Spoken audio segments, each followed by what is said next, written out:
Hey, Shalom, give no praise to Yahweh, Shem, Shai, Bashim, Kakodash, the belongings to the apostles and all the great millstones, Shabbat, citation out to Yakim, pushing the truth in and day out. The camera lens is kind of blurry, so just bear with me, forgive me.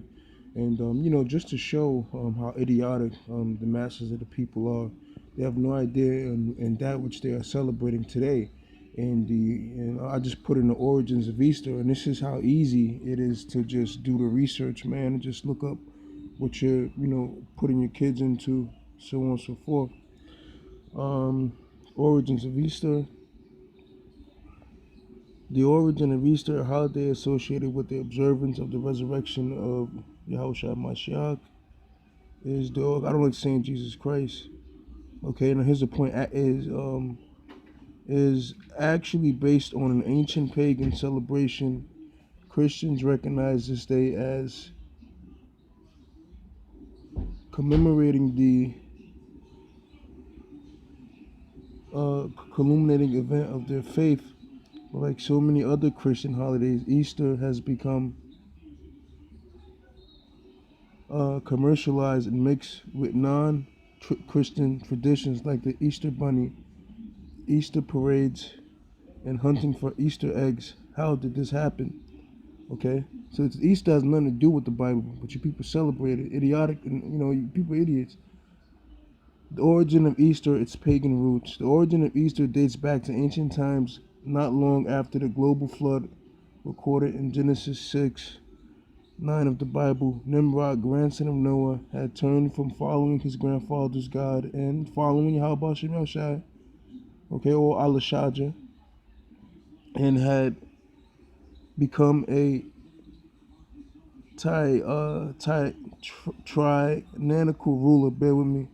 According to the biblical record, as King Nimrod created Babel, Nineveh, damn it, Slakia, Babel, Nineveh,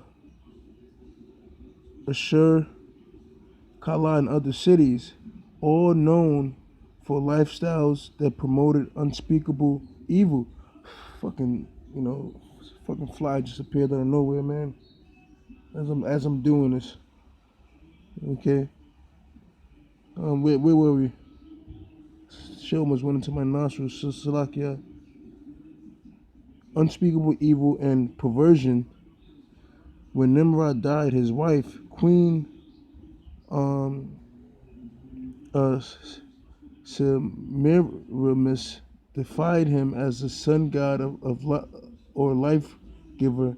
Later, he would become known as Baal, and those who followed the religion Sumerians created in his name would be called Baal worshippers. They became associated with idolatry, demon worship, human sacrifice, and other practices regarded as evil. The origin of Easter involves the birth of Semiramis' illegitimate son, Tammuz. Somehow, Semiramis convinced the people that Tammuz was actually Nimrod reborn. Okay, let me just read through it. Okay, let me just keep. Tammuz was actually Nimrod reborn. Since people had been looking for the promised Savior since the beginning of mankind, they were persuaded by, once again, people emotions. It's easy to be a god to a man if you know how to play his emotions. You know the right things to say. Okay. That to believe that Tammuz was the savior, even that he had been supernaturally conceived. Okay, and that goes. You see all of this stuff that's being taught in the church. It all goes back to this ancient paganism, man, because they want the world to believe that the Lord, was a virgin. Mary had a virgin birth, So all of this stuff goes back to paganism, man. All you get, and look, only thing I did was put in origins of Easter on Google, and look at all this information that's being brought out,